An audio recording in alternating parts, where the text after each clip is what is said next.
thank you very much for this first exercise. I will pass now the words to Zsolt Feher for the first presentation that has a very intriguing title.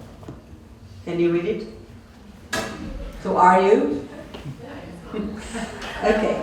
So I will pass the word to Zsolt. Actually, he will talk about competencies that predict organizational success, things that you can spot in people right from the beginning. Thank you.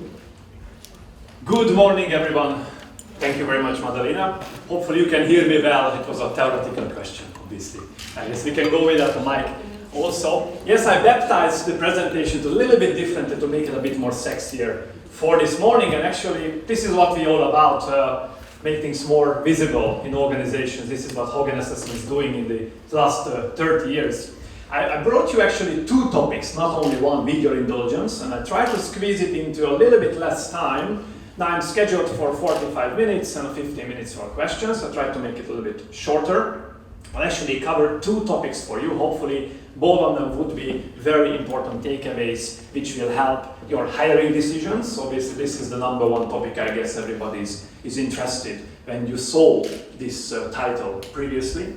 And the second one is actually, how do you decide in today's world when everything is run by fake news, such as HR industry as well, by the way, how do you decide which tool to use in your organization? Because I am sure you receive every day calls from suppliers who promise the earth, who promise that they can help you to make the best people-related decisions within a day, within a light, just give you, in 5 minutes, give you a chance to say a few words and they will promise you everything.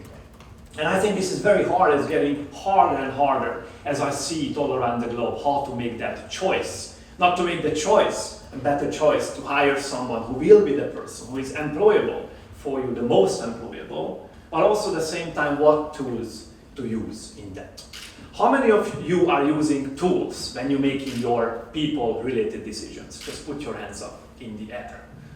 Quoting a nice song. Okay, quite some of you. How many of you knew Hogan Assessments before this event? How many of you heard about us before? A little bit more. Interesting. So this makes me an assumption that you use a tool which is not Hogan. Anyway, I forgive you for now. And I'm fine with that, I'm fine with that because I think you are far better off likely using something than not using something once you made the right decision about it, what actually to use in your organizations. Because I think that is really the key. Whatever you use it. I'm completely fine with that. Of course, if you use Hogan, a little bit more fine. But nevertheless, whenever you make a decision, if you use a tool, you make a better decision. With the usage of the tool, that's really the key here, and I think this is where we shall strive for. Are you employable? That's going to be one of the topics which I take besides how to choose between tools on the market. And we believe this is likewise important even in a market when we can ask, I would like to hire people, but I'm happy if people showing up at all. I mean, I know what is the situation here in Romania. Unfortunately, in Hungary, where I'm coming from, is the exact same story. We have extreme shortage of workforce. I'm running the American Chamber HR committee in Hungary in the last 4 or 5 years, and every committee meeting we struggle with the same thing. Although, and despite this, I'm truly believing that we still make sure that we hire the best available from the market. And we still hire slow and fire fast, by the way, if we make the decision wrong. When I'm talking to CEOs all around the globe, this is the most important lesson which always say when we ask them about what is the best thing which they can do in HR, hire slow and fire fast. So even though I know that you don't have enough candidates, I think it's still worth to rank those candidates who are available and actually we come up with one product which I'm really going to talk about today, the employability tool which we use these days. So that's going to be the two topics I'm going to cover. So who is Hogan? I think I can talk hours about what achievements are. Basically, the summary is on the screen right now. Even though today it seems very normal and obvious that when you look into someone's personality, that's going to predict something. That is going to predict many things, predict that how individuals are going to contribute in different level of the organization. But we were the first ones actually, already in the 80s, who discovered this element which that time was completely revolutionary on the market. We did a lot with leadership selection and development. This is what Mada is going to talk about as well a little bit. You have a taster already from one of our products which is focusing on leadership. And we also want to try to do is a little bit provoking, a little bit going against the trend, and this is what I'm going to do as well today, a little bit provoking all those things which are going on in the world right now, namely usage of AI, digitalization, gamification. I'm sure all these words are flying around here in Romania as well, but actually a little bit looking at a little bit different perspective. At Hogan, we're doing the same already in the last couple of years. We're questioning existing leadership selection procedures. We believe that not charisma, but rather a careful selection of individuals, rather humble to the organization, is going to be important in leadership. We were the first ones to discover dark side in the leadership. What happens to leaders when stress comes? We believe this is a very destructive element in personality. So we came up with all these theories and we put them in action. All in all, what we do, we try to make sure that that exact people-related decision what you make is going to be as scientific and as helpful as possible for you to make it better and better in a day-to-day basis. In today's terms, I can even say this is not an official summary of how we code ourselves, but basically this is what we do.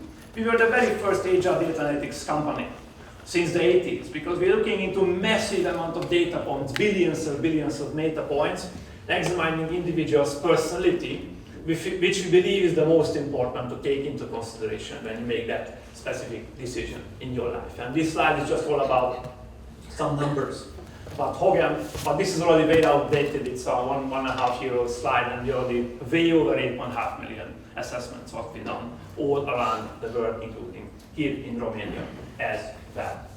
I like this quote from Edward Deming, and this is also something which shall drive this industry. I know that HR can be a beauty contest from many different perspectives. We would like to have the coolest looking stuff in our daily practices. What we believe that actually Edward Deming was right, that you got to trust, but all others must be data. And this shall drive our day-to-day based decision making as well. Why personality, you would ask? Number one, because numbers tell so, that even though today's, when you look into any agile analytic practices, you can use all different data sets. But even I was chairing a conference not too long ago in Barcelona. All the top-notch agile analytic experts were there from all around Europe.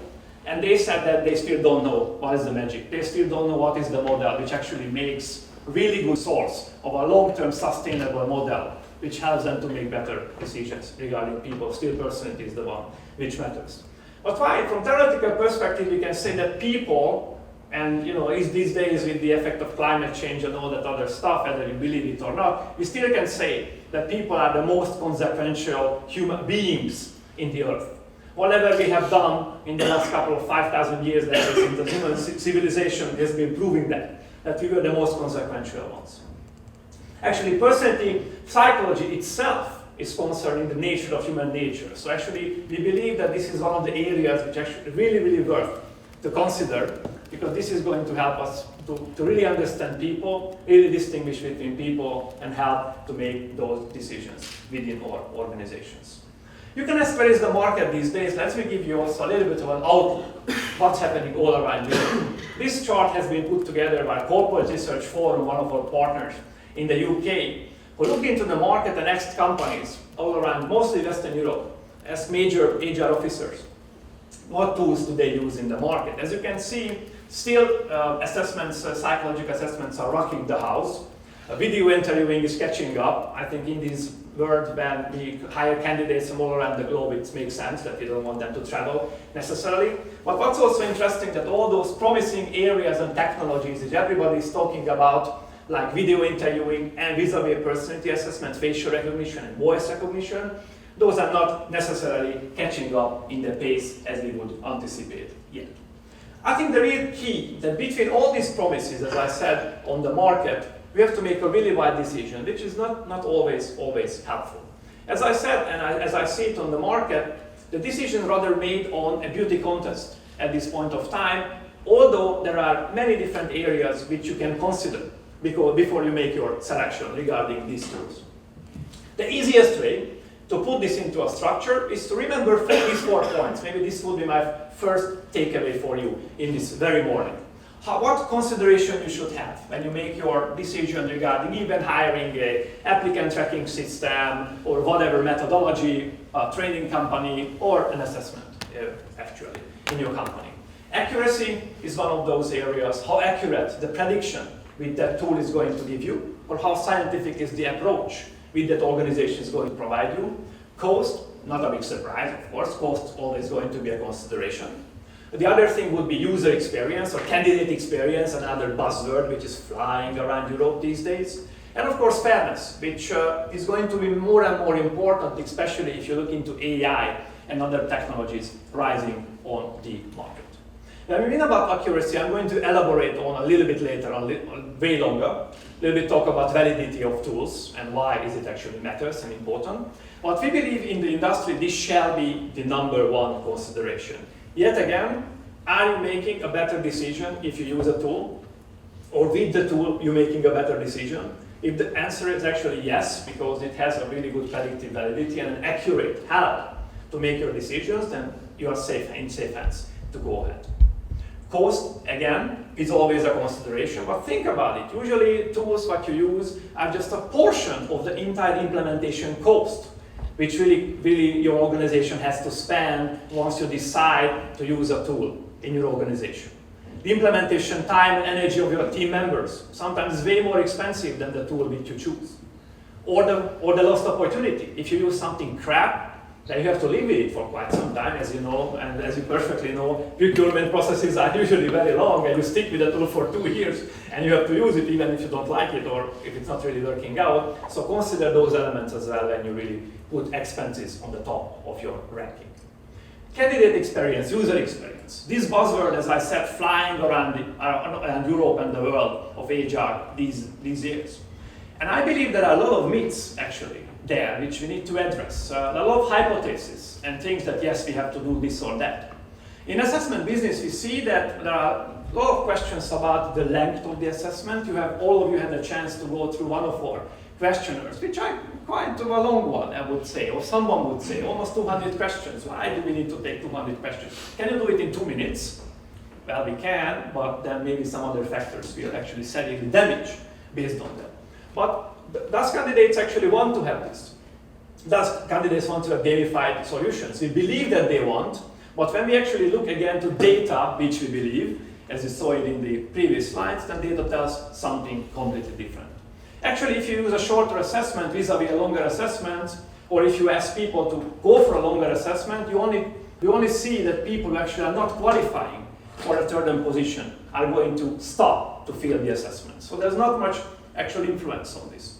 Other thing is mobile focus, for instance. In our business, we see that since we are asking people to answer questions, quite some, they don't necessarily enjoy a mobile environment. They still want to use their desktop. I'm not saying that in many other cases, like a really cool applicant tracking system, you cannot use mobile technology, but yet again, before you think that this is going to be number one and very important for a candidate, think and you look into science and data that actually this is really true. Same thing with gamification. Everybody talks about it. Yes, I want to make my process as sexy as possible, as appealing as possible to candidates. And then they show up. Actually, it turns out that those ones that you target with a good gamified solution, they don't like the game at all. And we just have to remember that these days, the gamified solutions are competing with a game business who is investing hundreds of millions of dollars into game development. And an HR solution company will not be able to do that. So therefore, there's always some level of disappointment. Yet again, the message here, think carefully. Don't fall into the myth and the hype on the market, but really ask what actually makes sense and what is proven is going to help for you. Legalities and fairness is another important element, because these days when data collection is accelerated in a higher level pace, we know that it's going to happen in a few years. And you don't need to, let's be fair, I'm also I can say it myself, let's be fair that there will be a time when there is no more need to fill out anything basically, because you will have data all around the internet in your social media profile, or people just looking at your video interviews, and they're going to be able to tell who are you actually behind you, because there will be technologies which will help to identify facial recognition and voice recognition and make it visible in personality terms as well. The question really, if you know about it or not. And this is the fairness and the legality issue. And this is where actually all the community of HR and even governments has a major role. So ask actually that when you use any of these technologies or potential support in your organization, that those are legally defensible or fair to the candidate or not, because we see actually a couple of video interviewing platforms who are doing facial recognition, but it's only in the page number 25 in the disclaimer and nobody really knows about it. And that's a question, I think, to consider. So all these areas are equally important. You can put your preference into a different order, but I think it's only fair if you look at all sides before you make your selection.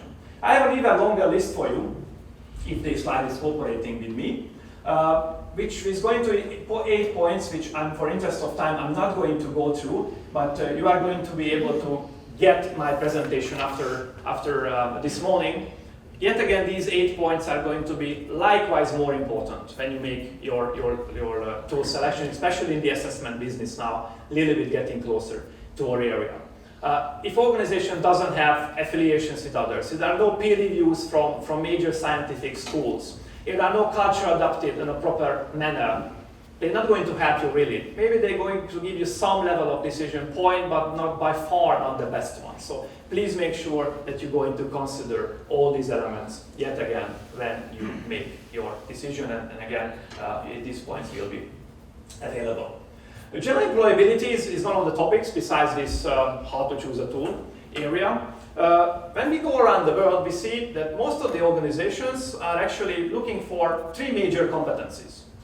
When you boil it down, of course, it makes it a very incomplex, very straightforward in this case. But organizations rather looking for people who are rewarding to deal with, so they're nice guys actually, okay, good to communicate, basically good team players there, get the stuff done, so they know what to do, how to do it, basically those capabilities which they make them able to do certain job, and also fitting their corporate culture. This is the area which we started to think about already a couple of years ago, and we saw that, okay, we are working a lot with leadership selection, leadership development programs also in selection areas, and let's look also for something where we can help companies to make mass selection, mass recruitment. When you have hundreds of candidates, can we find a universal recipe which help organizations to make that basic first level of selection decision, let it be even intern hiring, let it be a mass first line employee, or just someone who is in a let's say in a blue collar position within an organization. And in our research we found that actually these 3 competencies are going to be the most important to deal with, and a little bit maybe more sophisticated, as you can see a bit later on.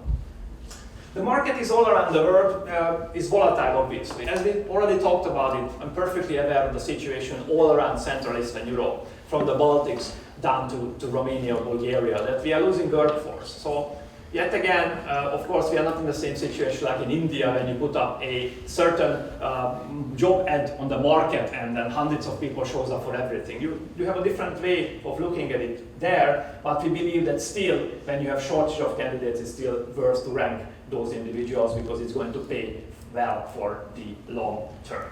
Organization success depends on people, and we need to hire the right people because those are going to be the contributors to your organization. And as I already highlighted, personality is the area which we believe is the one which worth to consider from this perspective.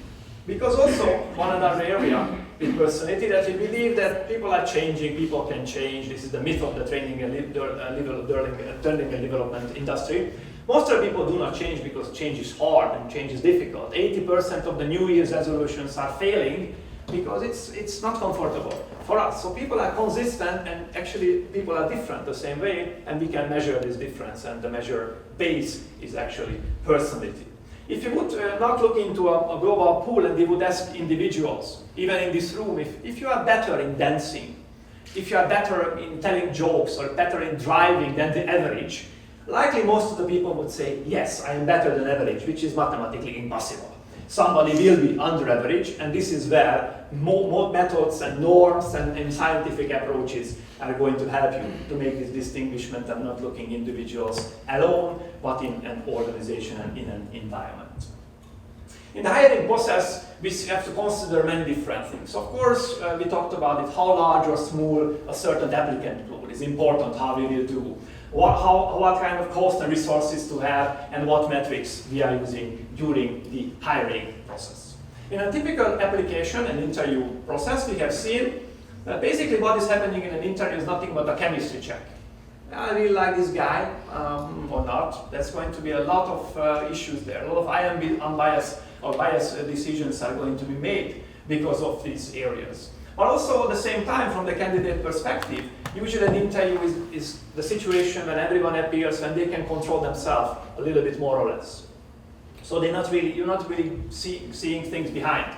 You're not seeing the puppet, no puppeteer behind the stage in this case, which can be also dangerous. Elaboration on resume, focus a lot on subject matter expertise. This is what we take into consideration when we focus on the interview.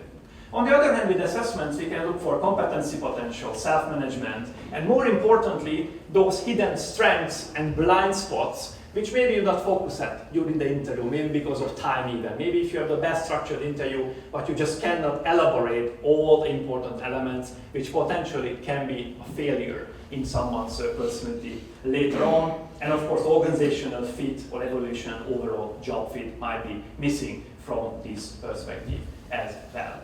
Let's talk again a little bit in the language of science here. I myself not the most famous mathematician nor statistician in the room. I can bet on that absolutely. Though I think it's still very important to examine how an assessment actually going to predict an outcome, predict performance in the organization. And let's just looking for the key here, which is in statistics called the correlation coefficient, the R, if somebody understands this, which quantifies the degree to which two things are going to be related, and it's actually going from a ranges from -1 when something is completely not related, or like on the other hand, and 1 when something is like completely related to another thing. Just to help you to understand, I put up this slide. This is like a very nice correlation when all these things are basically going to a direction, same direction. Is, as you can see, almost, and this is not really related, and vis-a-vis you can see it in a minus term when things are completely unrelated together.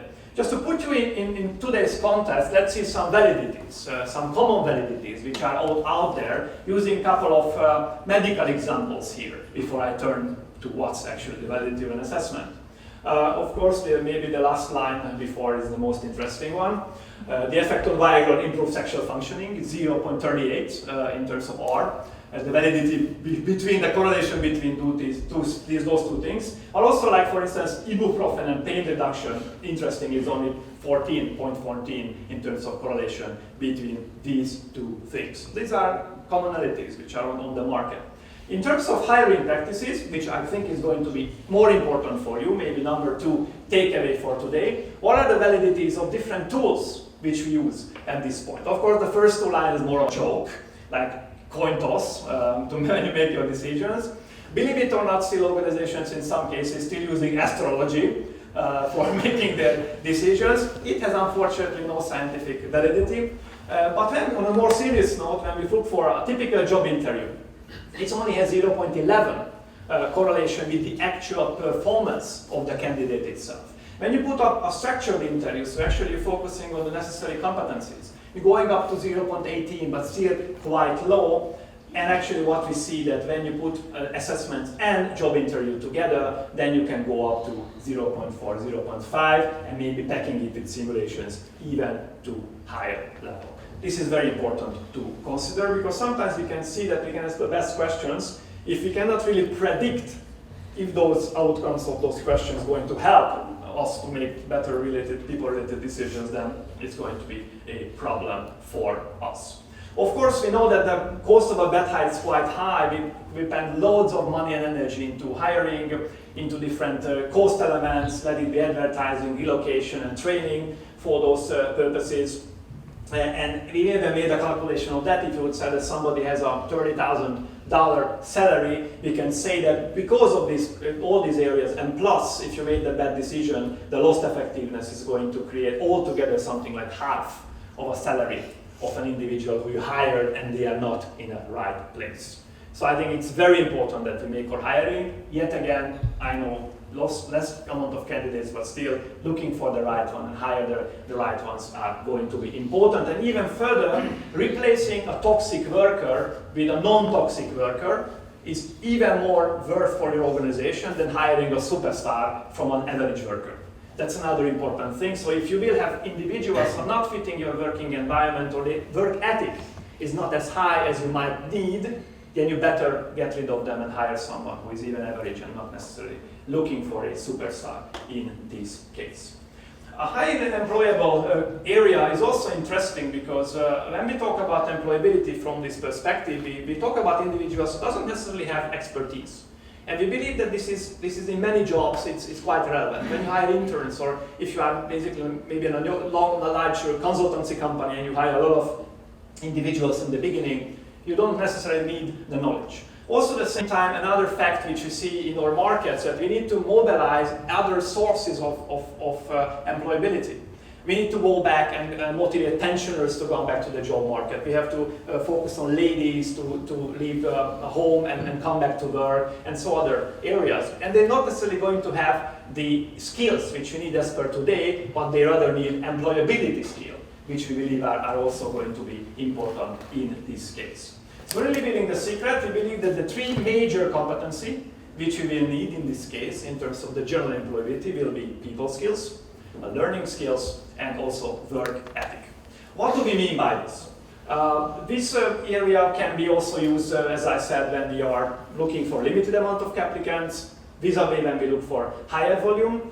In terms of the limited amount of candidates, we can really put them in the scoring system, let's say. And when we have loads of candidates, and we can maybe make a recommended or not recommended solution here. The three competencies, the people skills, the learning skills, and the work ethics, what do we mean by these three basic skills? People skills, the ability to get along with others, again, nice guy, able to cooperate in the day-to-day environment. Learning skills, extremely important, as we believe these days. They have the skills to learn something new, very, very important, especially with the two groups I mentioned earlier. And work ethics, you can expect that the guys actually show up at the work and they're not going to steal the tools. I think that's also very important in all these areas. Behind the scenes, we looked into all different job families, which we examined earlier, and we found that fundamentally these three areas on a low-level job going to be very important in all areas. So we can say wholeheartedly that these three competencies will be very important in all the job families around. You have gone through our organic inventory assessment. Then we have a shorter version of that. This is what candidates are going through if they are exposed to the employability tool. Use the questions to measure day-to-day personality characteristics, measurement for any job level, and all the job applications are available there, and 46 different languages are around the area. We also have questions in the program, which would mean help you're making different good interview questions during the process itself. In the people skills, we look at if someone is blunt or direct, or rather pleasant and rewarding. In the learning skills, we examine if somebody is versatile, curious versus focused interest. And also on the work ethic area, we focus on dependability, hardworking, or somebody who is easily distracted. Yet again, we believe these are universal for every low-level and mass recruitment projects, which will be available for you as well to use. We also, even the assessments are shorter, we look into the ways and computation method that if somebody would like to show a little bit better picture than what they actually are, but they would like to influence the outcome of that, it's going to show in the report, and the report might show up as not valid and not interpretable in this case. So as I said, we have a couple of interview questions which you can also use in this application, which will relate to all the different areas, people skills, learning skills, and work ethic as well. Even the shorter assessment and the longer assessment as well. We still recommend actually to use sometimes the longer assessment, because what you can do is that maybe you have thousand candidates, you can really rank them, and if you ask them to use the longer assessment, then you can basically doesn't need to ask again to look for another report solution, but you can generate that with using the longer assessment in this case. We also have integration capabilities to different ATSs, front-end and back-end integrations are all available. This is, I think, very important when we talk about mass selection project in this case. With ROI studies, since I'm running out of time, I'm not going to bore you with that. Just flipping through a couple of examples going to be here when we actually really focused in our existing data sets and in our current projects. What's the difference? How then we can see that somebody is highly employable, what's going to be the difference between those ones who are not? And what is their business impact in different areas? Yet again, these examples and many more will be available upon your request, and you can see it in my presentation as well. Let's say vis-a-vis police communication officers or bank tellers, that might be more interesting for you. High scores and employability report are 2 times more likely highly rated in a customer service perspective than low scores. Or telephone sales representatives are similarly having great results if they are higher on the employability scales. And entry-level clinical jobs might be another one that is typically used in the day-to-day areas. Or another example will be, and my last one, if the computer is communicating with me, is transportation-heavy truck drivers, who will have also really nice outcomes. Yet again, these details will be available in my presentation. Is it really global? Can we really find something global? Yes, absolutely. Meanwhile, we recommend in some cases to use local norms. When you look into an organization which only operates, let's say, in the Romanian market and doesn't have many stakeholders around, this tool is very general employability as well. And you can see also many other statistics here at how we computed the mechanism behind and how we made sure that whatever we suggest to our customers, they can make better related decisions based on it, because it's going to be a universal solution.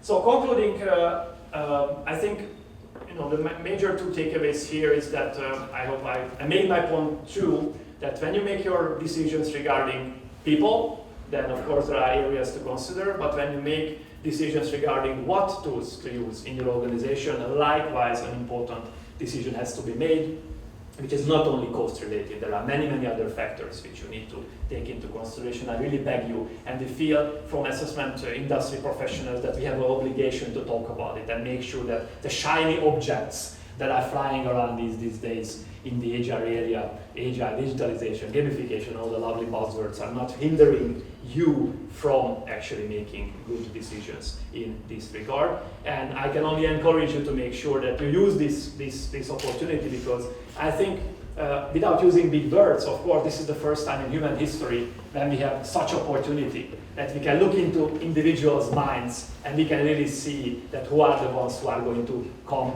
to our bus and going to enjoy the ride with us vis-a-vis those ones who are not, because those individuals are not only going to be nice, but also profitable for our organization. With this, I would conclude, and I am not sure if I would have time for questions, maybe 1 or 2 if you have. And anyway, thank you very much for your attention.